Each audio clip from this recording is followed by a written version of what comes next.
बात करते हैं फिलॉसफी ऑफ द कॉन्स्टिट्यूशन, संविधान का दर्शन। देखिए, कुछ लोग ये मानते हैं कि कॉन्स्टिट्यूशन जो है वो एक लीगल डॉक्यूमेंट है और वो सिर्फ कानूनों की बात करता है, जबकि जो लीगल जो बातें हैं, जो कानून हैं, वो एक अलग बात है। और वैल्यूज का होना या पॉलिटिकल फिलॉसफी का होना वो एक अलग बात है। ये दोनों अलग अलग चीज़ें हैं, लेकिन ऐसा नहीं है, क्योंकि ज़्यादातर जो लॉ हैं वो हम देखते हैं वो किसी न किसी वैल्यूज से, किसी न किसी आदर्श से वो जुड़े हुए हैं, उनका गहरा संबंध है उससे। क्योंकि ज़्यादातर जो लॉ हैं उसमें ये बात की गई है कि उनको भाषा के आधार पर, धर्म के आधार पर, जाति के आधार पर, क्लास के आधार पर, ठीक है, उनमें भेदभाव नहीं किया जाएगा। ठीक है, तो इस तरीके का जो कानून है वो किसकी बात कर रहा है? इक्वलिटी की बात कर रहा है। इक्वलिटी वहाँ पर क्या है? वो वैल्यूज है वहाँ पर। ठीक है, यहाँ पर समानता को जो है मूल्यवान यहाँ पर माना गया है, तो जिससे स्पष्ट है कि कानून और नैतिकता का जो है मूल्यों का जो है वो गहरा संबंध है आपस में। तो इस तरीके से हम कह सकते हैं कि जो लीगल जो डॉक्यूमेंट है ये सिर्फ कानूनों का ही तमंगा नहीं कि सिर्फ इसमें कानूनों की बात की गई है, ऐसा नहीं है। बल्कि इसके पीछे का हमको ये समझने के लिए कि कॉन्स्टिट्यूशन की फिलॉसफी क्या है, इसको जानने के लिए, समझने के लिए हमको जो इसकी पॉलिटिकल फिलॉसफी है उसको हमको जानना होगा कि हमने जो इसमें जो लीगल जो बातें की हैं, जो हमने ये जो लॉ बनाए हैं, उसके पीछे की पॉलिटिकल फिलॉसफी क्या है। तब हम ये समझ पाएंगे कि संविधान का जो दर्शन है वो क्या है। ठीक है, तो देखिए, पॉलिटिकल फिलॉसफी क्या है? ये एक रिफ्लेक्शन है पॉलिटिकल फिनोमिना पर ट्रुथ को जानने का और समझने का। ठीक है, पॉलिटिकल फिलॉसफी की जब हम बात करते हैं तो कॉन्स्टिट्यूशन की, तो इसके मायने यही है कि कॉन्स्टिट्यूशन जो है इसके पीछे के जो रेशनल जो कॉन्सेप्चुअल स्ट्रक्चर है, ठीक है, और इसके पीछे की जो अंडरलाइन पॉलिटिकल थॉट हैं, ठीक है, वो क्या है, वो किससे प्रभावित हैं? वो क्या वो लिबरलिज्म से प्रभावित हैं? क्या वो मार्क्सिज्म से प्रभावित हैं? सोशलिज्म से? वो कौन सी आइडियोलॉजी है जिससे वो प्रभावित हैं? ठीक है, तो इस तरीके से हम ये जान सकते हैं, समझ सकते हैं। और इसके पीछे का जो रीज़न है, जो जो बातें उसमें की गई हैं, जो जो आइडियोलॉजी उसमें उसमें अपनाई गई है, तो और इसके पीछे का जो मॉरल है, इसके पीछे का जो विज़न है, वो किस टाइप की सोसाइटी पॉलिटी को इन्विजन करता है। ठीक है, और इसमें जो टर्म्स जो लिखे गए हैं, ठीक है, कॉन्स्टिट्यूशन में जो जो टर्म्स की जो बात की गई है, जैसे राइट की हम बात करते हैं, जस्टिस की बात करते हैं, माइनॉरिटीज़ की बात करते हैं, डेमोक्रेसी की बात करते हैं, इनके एग्जैक्ट मीनिंग क्या है? ठीक है, इनको हम डे टू डे लाइफ में हम इनका इनका यूज़ करते हैं। और तो क्योंकि इनका एक मीनिंग नहीं है। ठीक है, राइट की जब हम बात कर रहे हैं तो किसके राइट? क्या वो सिर्फ मेजोरिटी की बात कर रहे हैं? क्या वो मेजोरिटी के राइट्स की बात कर रहे हैं? क्या वो माइनॉरिटी के राइट्स की बात कर रहे हैं? क्या वो सोसाइटी की एक कम्युनिटी के राइट्स की बात कर रहे हैं? वो किसकी बात कर रहे हैं? जस्टिस की जब हम बात करते हैं तो वो किसके जस्टिस की बात कर रहे हैं? ठीक है, क्या उसमें जो डाउन ट्रोडन जो जो सोसाइटी है, जो बैकवर्ड सोसाइटी है, क्या उनको जस्टिस दिलाने की बात की गई है, या फिर जो समाज का जो अगड़ा वर्ग है सिर्फ उसके जस्टिस की बात की गई है? किसका जस्टिस? इसी तरीके से जब हम माइनॉरिटीज़ की बात करते हैं तो माइनॉरिटीज़ को कुछ राइट्स दिए गए हैं, उसकी उसकी लिमिटेशंस क्या है उनका, और दूसरी बात कि उनका एक्चुअल में उनका जो इम्प्लीमेंटेशन है, ठीक है, और उसमें जो व्यूज़ हैं, जो जजेस के जो व्यूज़ हैं, पॉलिटिकल लीडर्स के जो व्यूज़ हैं, तो उन बातों को भी हमें इसमें जो है शामिल करना होगा। डेमोक्रेसी की जब हम बात करें तो डेमोक्रेसी का यहाँ पर मीनिंग क्या है? क्योंकि हर आइडियोलॉजी अपने आप को जो है डेमोक्रेसी कहने की जो है बात करती है। कार्ल मार्क्स ने भी जो मार्क्सी जो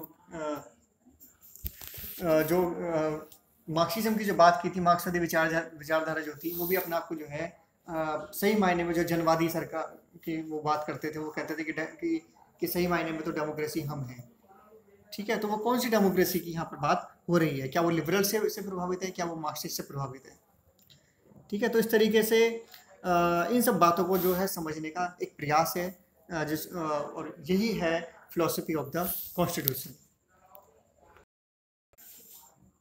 ठीक है, इसके अलावा जो जजेस हैं या पॉलिटिकल या सोशल साइंटिस्ट हैं, रिसर्चर्स हैं, लॉयर हैं, उनके द्वारा जो टाइम टू टाइम जो कॉन्स्टिट्यूशन में जो टर्म्स जो दी गई हैं उन पर उनके विचार कैसे हैं, वो अपने क्या विचार रखते हैं।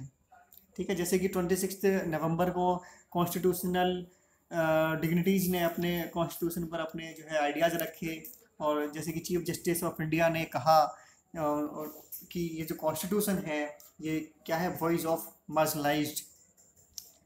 ठीक है, कॉन्स्टिट्यूशन क्या है, मार्जिनलाइज्ड जो जो जो क्लास है उनकी ये आवाज़ का काम करता है। दूसरा उन्होंने ये भी कहा कि कॉन्स्टिट्यूशन जो है जब हम कंफ्यूजन में होते हैं, क्राइसिस में होते हैं, तो हमको गाइड करने का काम ये करता है। ठीक है, इसके अलावा इसे एक जो है लिविंग डॉक्यूमेंट भी बोला जाता है कॉन्स्टिट्यूशन को। तो यही है कॉन्स्टिट्यूशन की जो फिलॉसफी है, उसका इम्पोर्टेंस, कि जब भी हम कॉन्स्टिट्यूशन को देखते हैं तो उसके पीछे की जो भावना है, उसके पीछे के जो अंडरलाइन एग्जम्पशंस हैं, ठीक है, तो वो क्या है, उसके पीछे के जो थॉट प्रोसेस हैं, जो आइडियोलॉजीज़ हैं और जो कॉन्सेप्चुअल स्ट्रक्चर है, उसको समझने की कोशिश की जाती है। ठीक है, तो जो टाइम टू टाइम इस तरीके से जो कॉन्स्टिट्यूशनल डिग्निटीज़ हैं उनके द्वारा, सोशल साइंटिस्ट के द्वारा जो विचार जो उनके रखे जाते हैं, स्कॉलर्स के द्वारा जो विचार जो रखे जाते हैं, उनके जो आइडियाज़ हैं, वो टाइम टाइम इनको कॉन्सेप्ट्स को जो है डिफाइन करने का काम करते हैं। इसके अलावा जब भी हम कन्फ्यूज़न में होते हैं तो हमको थोड़ा पीछे जाने की ज़रूरत है। जो कॉन्स्टिट्यूएंट जो असेंबली थी, ठीक है, जो उस पर जो डिबेट्स जो हुई थी, बहुत सारी बातों को शामिल करने के लिए बहुत जो है डिबेट्स हुई थी जो कॉन्स्टिट्यूएंट असेंबली में, वो आज भी सेव करके रखी गई हैं, उनके उनके वो भी आज भी जो है रिकॉर्डेड हैं। तो उनको भी जो है पढ़ने की, समझने की ज़रूरत है, क्योंकि उनके जो जो कॉन्स्टिट्यूशन में जो भी लीगल जो बात की गई हैं, जो भी राइट्स की बात की गई हैं, या जो भी गवर्नमेंट का जो स्ट्रक्चर है, जो फंक्शन है, जो उसमें बातें की गई हैं कॉन्स्टिट्यूशन में, तो उसके पीछे का उनका मेन मोटिव क्या था, ऑब्जेक्टिव क्या था, क्या वो कैसा देश बनाना चाहते थे, वो कैसा स्ट्रक्चर जो है चाहते थे, तो उसको भी समझने की ज़रूरत है। वो हमको उनकी डिबेट को जाकर समझना होगा, उनको उनकी डिबेट से को जब हम पढ़ेंगे, समझेंगे, तो हमें ये क्लियर हो पाएगा वो जो उन्होंने जो टर्म्स जो यूज किए हैं, जो कॉन्सेप्ट जो यूज किए हैं, जो कॉन्स्टिट्यूशन में, तो उनका मेन मोटिव क्या था। तब हम समझ पाएंगे कि जो कॉन्स्टिट्यूशन की जो फिलॉसफी है, उसका जो सही मीनिंग है, उसको हम इस तरीके से हम समझ सकते हैं। Why do we need to understand philosophy of the constitution? हमें कॉन्स्टिट्यूशन की फिलॉसफी को जानने की आवश्यकता क्या है? देखिए, कॉन्स्टिट्यूशन में इतने सारे जो लीगल जो वर्डिंग्स जो दी गई हैं, जो टर्म्स जो दी गई हैं, जैसे कि जस्टिस है, राइट है, लिबर्टी है, फ्रेटर्निटी है, तो इंडियन कॉन्टेक्स्ट में इन वर्ड्स का क्या मतलब है ना, कॉन्स्टिट्यूशन क्या कहना चाहता है? तो ये पर्पज है फिलॉसफी को समझने का, क्योंकि जो बातें की गई हैं, जब तक हम इन कॉन्सेप्ट्स का सही मीनिंग नहीं समझेंगे, तब तक हम फिलॉसफी नहीं जान पाएंगे कि कॉन्स्टिट्यूशन दरअसल चाहता क्या है, उसकी फिलॉसफी क्या है। ठीक है, इसके अलावा जो पॉलिटिकल प्रैक्टिसेस हैं जो इंडिया में आउटप्ले जो होते हैं रियल में, वे कॉन्स्टिट्यूशन को के अंडर में ही होते हैं, है ना। वे सभी क्या बात कहते हैं, जो पॉलिटिकल लीडर्स हैं वो क्या कहते हैं, वे कॉन्स्टिट्यूशन की फिलॉसफी को ही फॉलो कर रहे हैं। वो हमेशा यही बात करते हुए पाए जाएंगे जो पॉलिटिकल लीडर्स हैं। तो अगर आप ये जानते हैं कि कॉन्स्टिट्यूशन की फिलॉसफी क्या है, ठीक है, तो आप उनको जज कर सकते हो, आप उनको समझ सकते हो कि जो पॉलिटिकल जो लीडर्स हैं, जो रियल जो पॉलिटिक्स है, क्या वो रियल में पॉलिटिकल फिलॉसफी को फॉलो कर रहे हैं या नहीं। ठीक है, तो ये जो है इसका एक सबसे बड़ा इम्पोर्टेंस है, इसको जानने का, समझने का, कि जो कॉन्स्टिट्यूशन की फिलॉसफी है। ठीक है, इसके अलावा तो वो जो काम कर रहे हैं वो कॉन्स्टिट्यूशनल है या नहीं, इसकी सबसे बड़ा इम्पोर्टेंस है। ठीक है, क्या वो जो फॉलो कर रहे हैं, ऐसा तो नहीं है कहीं वो जो है सिर्फ जो है लेटर्स में ही है ना। तो मीन्स कॉन्स्टिट्यूशन के जो लेटर्स में तो हैं, लेकिन क्या वो स्पिरिट में कॉन्स्टिट्यूशनल हैं। ठीक है, तो ये आप जज कर सकते हैं अगर आप फिलॉसफी ऑफ द कॉन्स्टिट्यूशन जानते हैं, समझते हैं। ठीक है, इसके अलावा जब आप कहते हैं कि हाँ हम जस्टिस कर रहे हैं, इक्वलिटी दे रहे हैं, ठीक है, इक्वल प्रोटेक्शन की बात कर रहे हैं, इक्वल प्रोटेक्शन दे रहे हैं, तो आप समझ सकते हैं कि उसके पीछे जो कॉन्स्टिट्यूशन जो थीम है, ठीक है, वो क्या है, उसका पीछे का जो थॉट प्रोसेस है वो क्या है, ठीक है, तो उसको समझा जा सकता है। इसके अलावा फैक्टर्स शेपिंग द फिलोसफी, ठीक है, वो कौन से फैक्टर्स हैं जो जो कॉन्स्टिट्यूशन की जो फिलोसफी है उसको शेप देने का काम करते हैं। ठीक है, तो देखिए जब हमको आज़ादी मिली, ये कैसे मिली, लंबे समय तक हमने जो है करीब 100 साल से ऊपर हमने जो है मूवमेंट किया, आंदोलन चला, ठीक है, एंटी कॉलोनियल मूवमेंट, जिसने जो है हमारे कॉन्स्टिट्यूशन को शेप देने का काम किया। ठीक है, क्योंकि हम ऐसा नहीं है, हम जो ब्रिटिश गवर्नमेंट से जो हम राइट्स की बात करते थे, ठीक है, हम जस्टिस की बात करते थे, हम लिबर्टी की हम बात करते थे, जो हम जैसा हम चाहते थे वैसा जो हमने सपने देखे थे, ठीक है, हमने उन सपनों को पूरा करने का काम हमने अपने कॉन्स्टिट्यूशन के द्वारा किया। ठीक है, तो और इसके अलावा जो है जो कॉन्स्टिट्यूशन या जो लॉ फ्रेमवर्क जो है ब्रिटिश गवर्नमेंट के द्वारा टाइम टू टाइम जो है किया जाता रहा था, उसका भी जो है एक इफेक्ट जो है हमारे कॉन्स्टिट्यूशन पर पड़ता है। इसके अलावा जो हम बात कर रहे हैं, जैसे हमने अपने कॉन्स्टिट्यूशन में राइट्स की बात की है, लिबर्टी की बात की है, इक्वलिटी की बात कर रहे हैं, हम जस्टिस की बात कर रहे हैं, ये सारे वर्ड्स आए कहाँ से? एक्चुअली जो भारत की आज़ादी से पहले बहुत काफ़ी जो है जो जैसे कि रेवोल्यूशन हुए, ग्लोरियस मूवमेंट था 1688 का, अमेरिका में जो रेवोल्यूशन हुआ, फ्रेंच रेवोल्यूशन जो था, तो इन सब रेवोल्यूशंस में का जो प्रोसेस था, ठीक है, और इनमें जो इन कंट्रीज में जो कॉन्स्टिट्यूशन जो बना, कॉन्स्टिट्यूशन मेकिंग का जो प्रोसेस था पूरी दुनिया भर में जो चला, ठीक है, तो उनका भी प्रभाव हमारे संविधान पर इस पर पड़ा, क्योंकि ये जो राइट्स की जो बात थी, इन मूवमेंट्स में ही जो है शुरुआत में की गई थी, और हमारे जो लीडर्स थे वो ज़्यादातर जो प्रभावित थे इन मूवमेंट्स से, या वो स्टडी करने के लिए, जैसे कि क्या कहते हैं, बाहर गए थे ब्रिटिश, जो लंदन गए, और बाहर से उन्होंने जो है क्या कहते हैं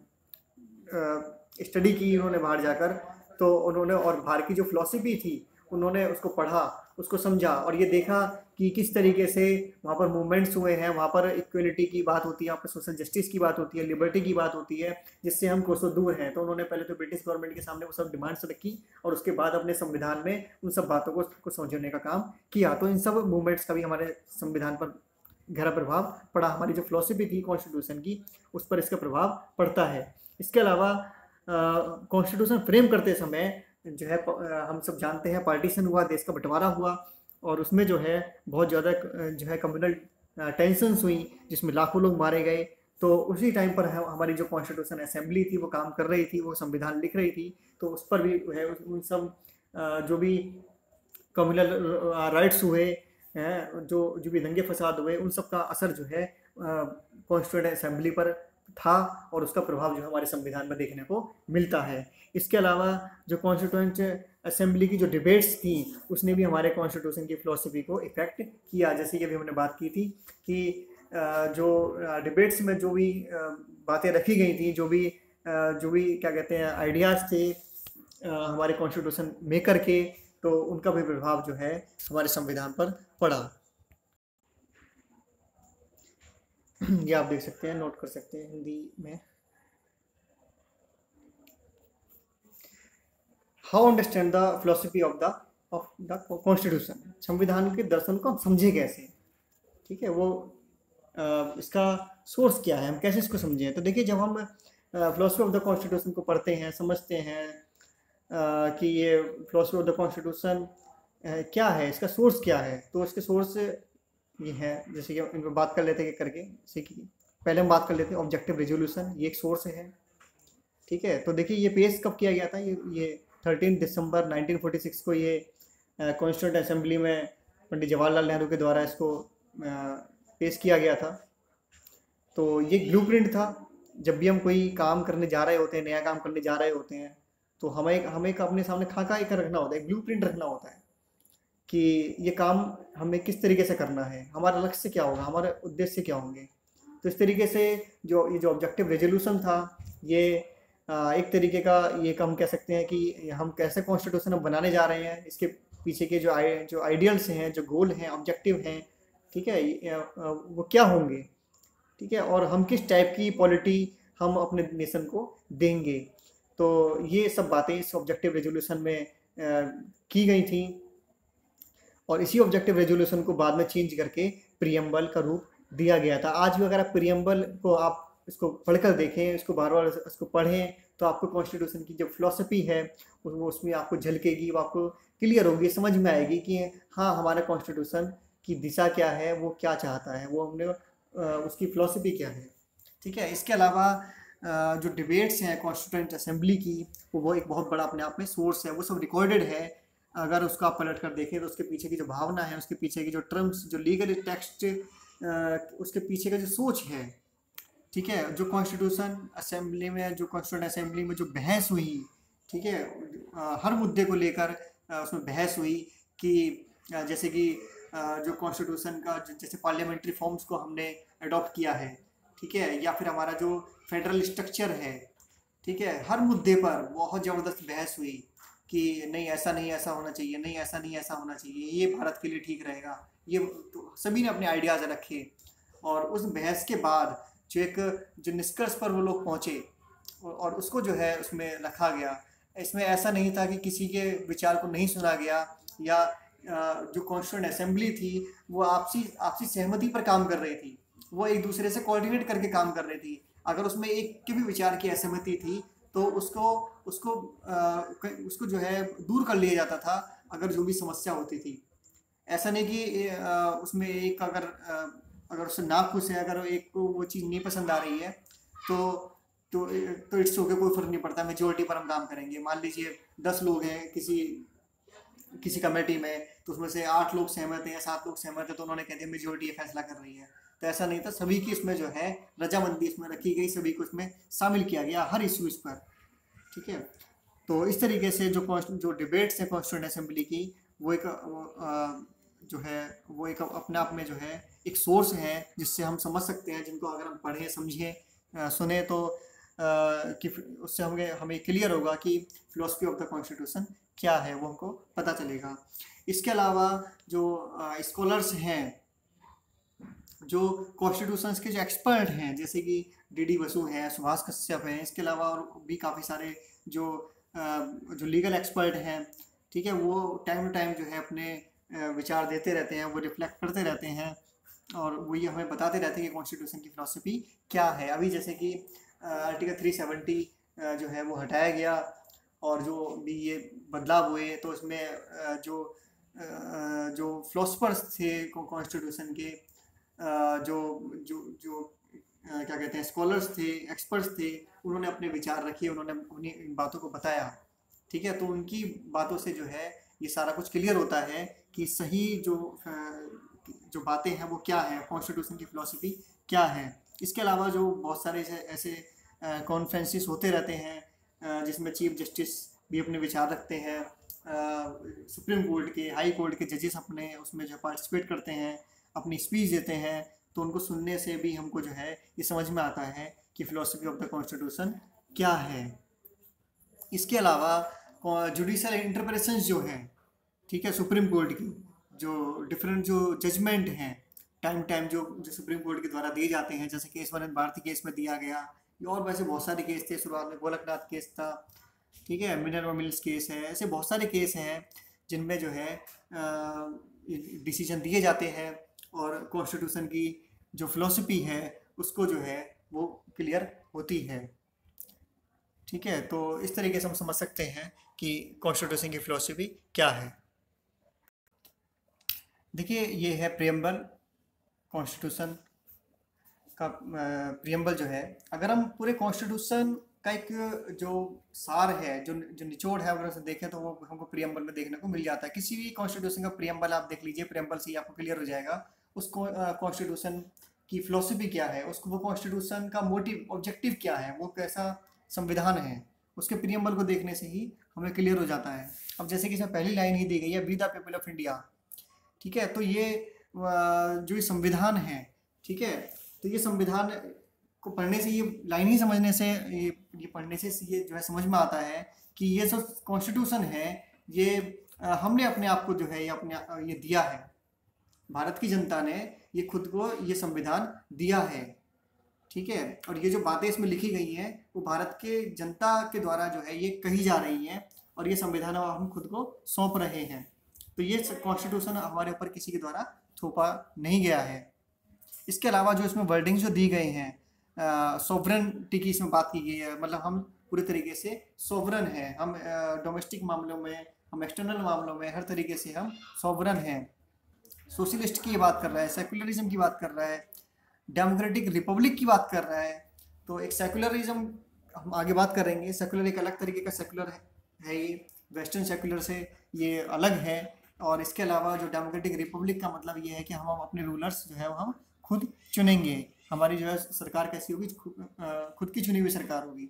इसके अलावा जस्टिस की बात करता है, सोशल, इकोनॉमिक, पॉलिटिकल जस्टिस की बात इसमें की गई है। Liberty of thought, expression, belief, faith, worship, ठीक है, equality of status end of opportunity. तो हम ये संविधान में जो है अंदर किस तरीके की बातें इसमें की गई हैं वो हमें इसका रिफ्लेक्शन जो है वो प्रीएम्बल में ही हो रहा है।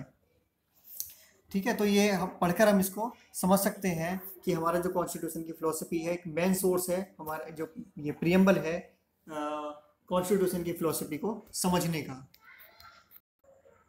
तो देखिए, अब हम देखते हैं कि जो कॉन्स्टिट्यूशन की जो फिलॉसफी है, जो मेन जो फिलॉसफी है कॉन्स्टिट्यूशन की, वो क्या है उसको समझते हैं। तो देखिए, यूनिक फिलॉसफी है कॉन्स्टिट्यूशन की पूरी तरीके से।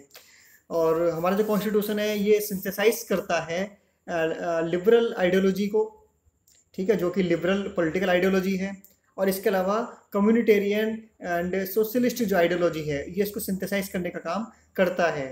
ठीक है, लिबरलिज्म जो है, जो इंडिविजुअल ऑटोनॉमी, इंडिविजुअल लिबर्टी पर बेस है। ठीक है, और ये माना जाता है कि इंडिविजुअल की जो प्रेफरेंसेस हैं, जो उनके इंटरेस्ट हैं, उनमें सोसाइटी या स्टेट आड़े नहीं आएगा। ठीक है, और इसको जो है ये कहा जाता है कि ये काफ़ी ईगोइस्टिक है, सेल्फ सेंटर्ड है, इंडिविजुअलिस्ट कॉन्सेप्ट पर बेस है। ठीक है, लेकिन इंडियन कॉन्स्टिट्यूशन में ऑफकोर्स हम कह सकते हैं कि ये लिबरल जो आइडियोलॉजी है उस पर बेस है। इस पर ज़्यादा इस पर जोर दिया गया है, बात की गई है, इस बात को लेकर फेमस भी है कि ये जो हमारा कॉन्स्टिट्यूशन है ये वेस्टर्न थॉट ऑफ से जो है गाइडेड है, जिसके चलते हमने फंडामेंटल राइट्स को जो है इतना इंपॉर्टेंस दिया है, इतना प्रेफरेंस उसमें दिया गया है। लेकिन इसके साथ ही हम देखें तो इसमें सोशल जस्टिस की भी बात की गई है। जो directive principle of state policy constitution के पार्ट 4 में जिसकी बात की गई है, उनको भी इक्वल इंपॉर्टेंस इसमें दिया गया है। तो इस तरीके से सिंथेसाइज करने का काम करता है। ठीक है, नॉट ओनली कि ऐसा नहीं कि हमने इंडिविजुअल्स को ही लिबर्टी दिया है, हमारे कॉन्स्टिट्यूशन में ग्रुप्स को भी पूरी लिबर्टी दी गई है। तो हम ऐसे काफ़ी सारे आर्टिकल्स हैं जिनकी हम बात करें तो जिससे हमको पता जिससे हमको जो है पता चलता है कि यहाँ पर ग्रुप्स को भी, कम्युनिटीज़ को भी आइडियोलॉजी जो है राइट्स जो है दिए गए हैं। आर्टिकल 26 है, आर्टिकल 30 है, आर्टिकल 46 है, 38 है। तो हम देखेंगे कि कम्युनिटी, इंडिविजुअल्स दोनों को ही लिबर्टी यहाँ पर दी गई है। ठीक है, तो इस तरीके से एक ही साथ जो है लिबरल पॉलिटिकल आइडियोलॉजी को भी लिया गया है और साथ ही साथ जो है कम्युनिटेरियन या सोशलिस्ट आइडियोलॉजी की भी बात इसमें की गई है। दोनों को इसमें मिक्स किया गया है। ठीक है, इसलिए हमारे लिए जो है इंडिविजुअल लिबर्टी, सोशल जस्टिस जो है दोनों ही एक साथ आगे बढ़ते हैं, दोनों की इक्वल स्टेटस की बात की गई है। तो इस प्रकार हमारा जो हम जो है इस बात को देखते हैं, समझते हैं कि हम कहीं ना कहीं वेस्टर्न से काफ़ी आगे हैं।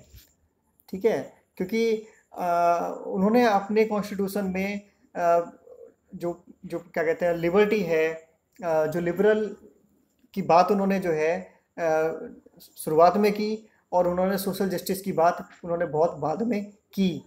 ठीक है, और उन्होंने ग्रुप्स को भी जो है क्या कहते हैं जो अदर पार्ट ऑफ सोसाइटी के थे उनको राइट्स बहुत बाद में जाकर दिए। जैसे कि हम देखते हैं कि अमेरिका में ही 1965 या उसके बाद में जाकर जो है राइट्स मिलते हैं निग्रोज को, लेकिन हमने एक झटके में ही बल्कि उनसे आगे बढ़कर हमने उनके उनके लिए स्पेशल प्रोविज़न जो है, डाउन ट्रोडन बैकवर्ड जो सोसाइटी थी हमारी, उनके लिए हमने जो है राइट्स की बात हमने अपने संविधान में की, और उनके लिए स्पेशल प्रोविज़न भी किए। और आगे तो इस तरीके से हम कह सकते हैं कि हमारा संविधान एक कदम, दो कदम, बल्कि जो है वेस्टर्न से जो है आगे रहा है। इसीलिए हम हमारा संविधान इतना जो है जो सफल भी रहा है। देखिए, ये जो एक कॉन्स्टिट्यूशन की क्या है, एक डॉक्यूमेंट है पॉलिटिकल और सोशल ट्रांसफॉर्मेशन का। ठीक है, इसके पीछे जो फिलॉसफी है ये कि कॉन्स्टिट्यूशन सिर्फ जो है भारत की पॉलिटी को ही नहीं बदलेगा, ये उसकी सोसाइटी को भी ट्रांसफॉर्म करेगा। ठीक है, तो आप हम लोग ये जानते हैं कि किस तरीके से हमने अपनी पॉलिटी को बदला गया, किस तरीके से अपनी पॉलिटी को हमने चेंज किया। यूनिवर्सल एडल्ट फ्रेंचाइज एक झटके में हमने जो है, एक बार में ही हमने जैसे ही हमारा संविधान लागू हुआ तुरंत हमने एक झटके में ही जो है सभी को दे दिया। ठीक है, बिना किसी किसी डिस्क्रिमिनेशन के every community of the society और विमेंस को जो है राइट्स हमने, सभी को ये राइट्स हमने दिया। जबकि इस मायने में हम देखें तो हम वेस्टर्न से बहुत आगे रहे हैं, क्योंकि हम अमेरिका की बात करें तो उन्होंने 1919 में जाकर विमेंस को राइट्स दिए। ब्रिटेन की अगर हम बात करें तो 1928 में जाकर उन्होंने विमेंस को क्या कहते हैं, वोटिंग राइट्स या जो पॉलिटिकल राइट्स दिया। इसके अलावा फ्रांस में जो है 1944 में दिया गया, स्विट्जरलैंड में 1971 में दिया गया। तो इस तरीके से हम कह सकते हैं कि हम इस मामले में बहुत आगे रहे और एक सफलतापूर्वक हम आगे बढ़े हैं। इसके अलावा directive principle of state policy में पूरी गाथा लिखी गई है सोसाइटी को ट्रांसफॉर्म करने की, कैसे सोसाइटी को जो है बदला जाएगा, कैसे हम हर जो है कम्युनिटी जो है उनके उनके राइट्स की उसमें बात की गई है, सभी को जो है इसमें राइट्स दिए गए हैं। ठीक है, इसके अलावा फंडामेंटल राइट्स में भी जो है एक्सप्लॉयटेशन की, अनटचेबिलिटी को ख़त्म करने की बात उसमें की गई है। और तो इस तरीके से कास्ट, रेस, जेंडर इनइक्वलिटी को जो है ख़त्म किया जाएगा, ये सारी बातें उसमें की गई हैं। अपॉर्चुनिटी को भी जो है कास्ट और क्लास में जो है किसी तरीके का रोल नहीं रहेगा अपॉर्चुनिटीज़ देने में भी। तो ये सारी बातें जो है फंडामेंटल राइट हम पढ़े हैं, फंडामेंटल राइट्स या directive principle of state policies के आर्टिकल्स को हम पढ़े तो सारी बातें क्लियर हमें होती हैं। तो ये एक विज़न था कास्ट एंड क्लासलेस सोसाइटी का। ठीक है, तो it is a great social transformation जो कि इंश्राइन है कॉन्स्टिट्यूशन में जो है। तो हम कह सकते हैं कि ये कॉन्स्टिट्यूशन की फिलॉसफी है, और हम इसको इस तरीके से हम समझ सकते हैं कि जो बातें सोसाइटी के ट्रांसफॉर्मेशन की गई हैं, सोसाइटी के बदलाव की गई हैं, वो हमारे एक एक बातें जो हैं वो कॉन्स्टिट्यूशन में इंश्राइन है, उसके की बातें हमारे संविधान में की गई हैं। देखिए, इसके अलावा अगर हम सेकुलरिज्म की बात करें तो उसका यूनिक कॉन्सेप्शन है सेकुलरिज्म का। वेस्टर्न सेकुलरिज्म को हमारे कॉन्स्टिट्यूशन में एज इट इज़ एडॉप्ट नहीं किया है, क्योंकि ये पॉसिबल भी नहीं था हमारी सोसाइटी को लेकर, कि अगर हम देखें, क्योंकि वहाँ पर जो है चर्च और स्टेट में एकदम से सेपरेशन रखा गया है वेस्टर्न में। वहाँ पर स्टेट जो है बिल्कुल न्यूट्रल है रिलीजन्स के मामले में, लेकिन इंडियन से जो सेकुलरिज्म है वो बहुत डिफरेंट है इस मामले में, वेस्टर्न से बिल्कुल अलग है। हमारे यहाँ पर जो है एक रिलीजन नहीं है, जैसे कि वेस्टर्न में क्या है, एक ही रिलीजन। वहाँ पर मेजोरिटी में अगर देखें तो एक ही रिलीजन मेन है, वहाँ पर क्रिश्चियन जो हैं एक मेन रिलीजन है। तो लेकिन हमारे यहाँ पर जो है काफ़ी सारे रिलीजन्स हैं और कुछ जो है माइनॉरिटीज़ में हैं। तो हमारे यहाँ पर ये सब कुछ पॉसिबल नहीं था कि हम जो रिलीजन्स के जो मैटर्स हैं उसको स्टेट से जो है बिल्कुल सेपरेट रख पाते। ठीक है, तो इस तरीके से हमने उसको पूरी तरीके से एज इट इज़ इसको एडॉप्ट नहीं किया है। तो यहाँ पर जो है इंडिया में जो स्टेट्स का जो रोल प्ले है वो प्रिंसिपल डिस्टेंस का तो है, सैद्धांतिक दूरी तो है। ठीक है, स्टेट का रिलीजन से, लेकिन स्टेट का जो है बोथ नेगेटिव और पॉजिटिव दोनों में ही जो है मेजर रोल प्ले रहता है, जो कि हम कह सकते हैं कि पॉजिटिव सेकुलरिज्म ही ये है। ठीक है, फॉर एग्जांपल के लिए हम कह सकते हैं कि स्टेट जो है रिलीजन्स को जो हेल्प कर सकता है विदाउट डिस्क्रिमिनेशन। ठीक है, लेकिन नेगेटिव वे में क्या है, नेगेटिव वे में जैसे कि हिंदुओं का जो मंदिर है, जैसे सबरीमाला मंदिर है लाइक, ठीक है, उसमें जो है सुप्रीम कोर्ट ने ये अलाउ किया कि वहाँ पर जो है विमेंस जा सकती हैं। तो इस तरीके से इसे इंटरफेयर स्टेट कर सकता है। इसके अलावा हमने जैसे कि आज़ादी के बाद से ही हमने अनटचेबल जो लोग थे उनको जो है मंदिर में जाने की इजाज़त हमने दी, ठीक है, उनको अलाउ किया, उसके लिए कॉन्स्टिट्यूशन में जो है प्रोविज़न किए गए। और इसके अलावा जो रिलीजन्स के जो मैटर्स हैं वो दोनों ही तरीके के हैं, नेगेटिव पॉजिटिव स्टेट जो इंटरफेयर कर सकता है ना। इसके अलावा जैसे कि बहुत सारे मामले इस तरीके के आते हैं कि धार्मिक आधार पर जो है जो अंधविश्वास फैलाया जाता है, बहुत से जो जो जो तांत्रिक वगैरह के मामले आते हैं कि बलि देना और इस तरीके की जो अंधविश्वास वाले मामले आते हैं उनमें भी स्टेट इंटरफेयर कर सकता है। और धर्म के आधार पर कोई भी डिस्क्रिमिनेशन या वायलेंस या किसी भी तरीके की मान्यता नहीं दी गई है, स्टेट ऐसे मामलों में इंटरफेरेंस कर सकता है। कोई रिलीजन को लेकर कि ये हमारा रिलीजन का मामला है, धार्मिक मामला है और वो जो मर्जी चाहे करे, ऐसा पॉसिबल नहीं है। इसके अलावा जो आर्टिकल्स हैं जैसे कि आर्टिकल 25 है, ठीक है ना, वो इंडिविजुअल लिबर्टी की बात करता है, इंडिविजुअल फ्रीडम की बात करता है रिलीजन्स को लेकर, ठीक है। कोई भी व्यक्ति जो है धार्मिक मामलों का जो है किसी भी धर्म को अपना सकता है, प्रचार कर सकता है उसका, ठीक है। लेकिन इसी के साथ साथ ग्रुप्स की बात की गई, कम्युनिटी की भी बात की गई। आर्टिकल 26 को अगर हम देखें तो उसमें जो है कोई भी कम्युनिटी जो है या ग्रुप्स जो है अपने रिलीजन को मैनेज कर सकता है। तो इस तरीके से यूनिक कॉन्सेप्शन है, हम इसको कह सकते हैं, जिसमें इंडिविजुअल की भी बात उसमें की गई है और जो है कम्युनिटी की भी बात वहाँ पर की गई है, ठीक है। तो ये इस तरीके का हमारा जो कॉन्स्टिट्यूशन है इस तरीके की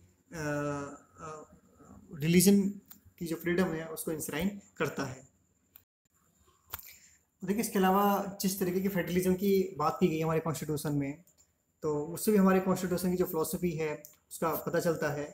और जिस तरीके से यूनिटी एंड इंटीग्रिटी की बात की गई है और जो डाइवर्सिटी है जो भारत में, और तो उसको लेकर जो है और जो एक्सप्रेशंस हैं जो हमारे कॉन्स्टिट्यूशन मेकर्स जो जैसा देश चाहते थे, तो उसके लिए भी जो है और जो पूरे देश के लिए होने चाहिए, और जो स्टेट्स के जो अपने अलग अलग एक्सप्रेशंस हैं उनका एक जो है तालमेल इसमें किया गया है। उनको जो स्टेट्स हैं उनके लिए भी अलग से मैनेजमेंट कुछ किए गए हैं, कुछ अलग से प्रबंध किए गए हैं, ताकि वो भी अपनी जो लैंग्वेज है, जो अपने कल्चर हैं उसको मैनेज कर सकें, उनको बढ़ावा दे सकें। तो इसके लिए भी जो है ऐसे आर्टिकल्स जो है प्रोविजंस किए गए हैं हमारे कॉन्स्टिट्यूशन में। जिस तरीके फॉर एग्जांपल हम बात करें आर्टिकल 371 की, उसमें जो है महाराष्ट्र गुजरात को जो है स्पेशल प्रोविज़न उनके लिए किए गए हैं, ताकि वो अपनी लैंग्वेज को, अपने कल्चर को बढ़ावा दे सकें। इसके अलावा नागालैंड के लिए 371A आर्टिकल्स में बात की गई है।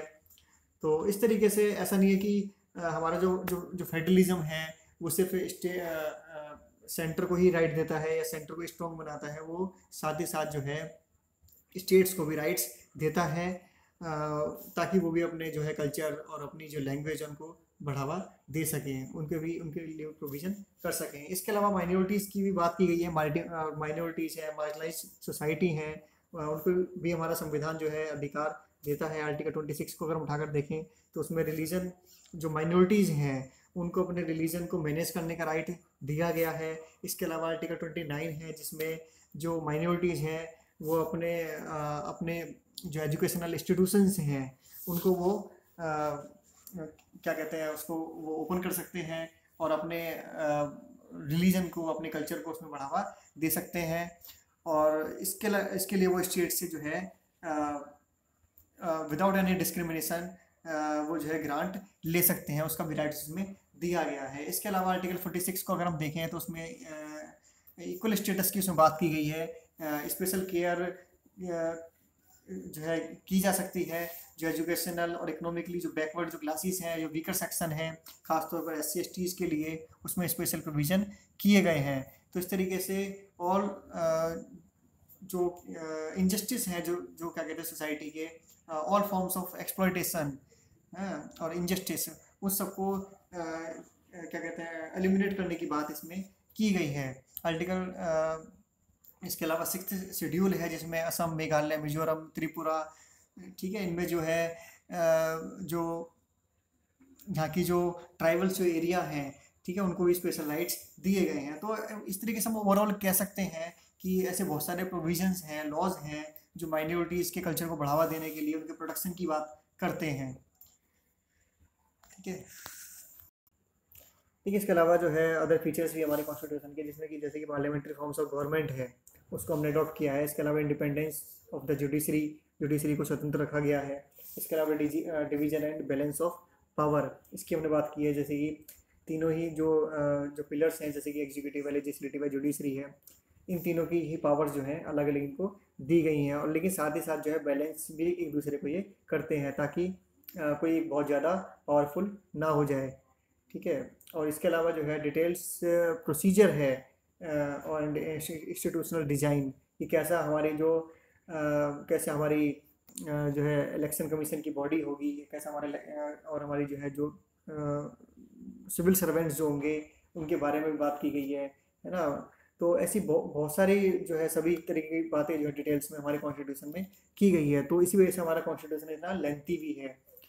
ठीक है, तो इसकी जो है बहुत से लोग जो है क्रिटिसाइज़ करते हैं कि बहुत लेंथी कॉन्स्टिट्यूशन है, इसमें इलेक्शन कमीशन की बारे में, उसका पूरे तरीके से रोल प्ले, सिविल सर्वेंट्स के बारे में इसमें प्रोविज़न करने की ज़रूरत नहीं थी। लेकिन जैसे कि हम जानते हैं कि भारत एक न्यूली नेशन था, एक नया भारत बन रहा था, और हमारे लिए ये सारा कुछ चीज़ें बिल्कुल नई थी कि इलेक्शन कैसे होंगे, इलेक्शन जो हमने पार्लियामेंट्री फॉर्म जो अपनाया था, ये सब कुछ हमारे लिए नया था। हमारे यहाँ जो सिविल सर्विस से जो होती है ना, तो हमारे पूरे सिस्टम जो हम लेकर चल रहे थे, ये सब कुछ हमारे लिए एक नया था। तो ये सारी चीज़ें, तो इसके लिए हमें ये बड़ी दिक्कत होती है अगर ये हमारी सभी बातें जो है क्लियरली हमारे कॉन्स्टिट्यूशन में नहीं होती। कोई भी एक पावरफुल जो भी एक डिक्टेटर टाइप जो जो व्यवस्थाएं हैं वो जो है पनप सकती थी, क्योंकि क्योंकि कॉन्स्टिट्यूशन में जब सभी बातों का जो है बिल्कुल क्लियरली उसमें लिखा गया है, तो फिर किसी बात का कोई जो है कन्फ्यूजन नहीं रह जाता है, सब कोई डाउट नहीं रह जाता है कि किसके क्या राइट्स होंगे, क्योंकि सभी सभी बातें जो है बहुत क्लियरली लिखी गई हैं। लेकिन इसके बावजूद भी हम देखें तो 100 से ज़्यादा जो है संशोधन हमारे कॉन्स्टिट्यूशन में हो चुके हैं, और कितनी ही व्याख्याएं जो है सुप्रीम कोर्ट के द्वारा दी गई हैं। टाइम टू टाइम जो है इसको इंटरप्रेट किया जाता रहा है। तो ये सारी बातें हैं जिससे जो है हम कह सकते हैं, जैसे कि केशवानंद भारती का केस था, इसके बाद ऐसे बहुत सारे और केस हुए हैं। इससे पहले भी गोरखनाथ का मामला था, मिनरवा मिल्स केस रहा है। ठीक है, तो ऐसे बहुत सारे बातें हैं, केसेस हैं, और जो है इंटरप्रेशन जिसमें होती रही है, और उससे जो है हमारे जो कॉन्स्टिट्यूशन की फ़िलॉसफी जो है वो सामने आती है, और उससे वो टाइम टू टाइम जो है उसमें और निखार आता जाता है। और जो एक जो व्यवस्था है, जो हमारे जो सोसाइटी है जो चेंज हो रही है, तो उसके साथ साथ हमारा कॉन्स्टिट्यूशन भी खुद को चेंज करता रहता है।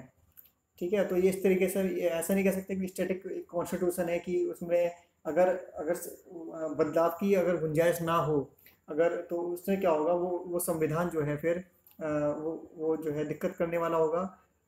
तो इसलिए जो है संविधान को जो है ये ज़रूरी है कि जैसी हमारी जो नीड्स हैं, जैसा सोसाइटी में चेंज आ रहा है, जैसा टाइम में जो है जो बदलाव हो रहे हैं, उनके उनके अकॉर्डिंगली उनमें जो है चेंज आते रहना चाहिए।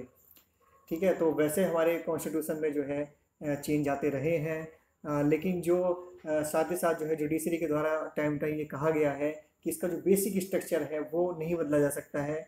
जो वैल्यूज़ की जो हम बात कर रहे थे, जो वैल्यूज कॉन्स्टिट्यूशन असेंबली जो जो इंश्राइन जो है हमारे कॉन्स्टिट्यूशन में जो उन्होंने रखे थे, वो नहीं बदले जाने चाहिए,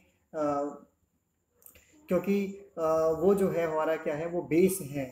ठीक है, तो एक बड़ा अगर हम उन्हीं को चेंज कर देंगे, तो फिर जो कॉन्स्टिट्यूशन के जो वैल्यूज हैं, कॉन्स्टिट्यूशन के की जो स्पेक्चुअलिटी है, वही क्या कहते हैं, वही नहीं बचेगी। तो फिर उससे जो है काफ़ी जो है दिक्कतें सामने आ सकती हैं। तो इस तरीके से जो है हम कह सकते हैं कि हमारा संविधान जो है वो एक बदलाव का सूचक है, वो स्टैटिक नहीं है, और इसी वजह से, और वो सभी कम्युनिटीज़ की बात करता है। तो इस वजह से हमारा संविधान इतना सफल भी रहा है, जिसको ये कहा गया था जब संविधान बन रहा था, तभी वैसे बहुत बहुत से वेस्टर्न जो फिलोसफर्स थे और जो मीडिया था, उनके द्वारा ये कहा गया था ये बहुत ज़्यादा सक्सेस नहीं हो पाएगा, ये कुछ ही टाइम में जो है इनका संविधान ये आगे नहीं चल पाएगा, जो व्यवस्था इन्होंने अडॉप्ट की है ये बहुत आगे चलने वाली नहीं है। लेकिन हमारे देश में जो 1952 में वो इलेक्शन हुआ और यूनिवर्सल फ्रेंचाइज जिसमें जो है सभी को दिया गया, और हमने एक ऐसी व्यवस्थाएं हमने हम बहुत तरीके से हम आगे बढ़े, हम बहुत सफलतापूर्वक आगे बढ़े, और आज एक भारत जो है इस संविधान को लेकर, इस संविधान में जो वैल्यूज़ थे उन सब को लेकर हम आज कह सकते हैं कि आज हम एक जो सुपर पावर की तरफ हम आगे बढ़ रहे हैं, एक सफलता की तरफ हम आगे बढ़ रहे हैं। तो इस वजह से हम कह सकते हैं हमारा जो संविधान है एक सफल संविधान है।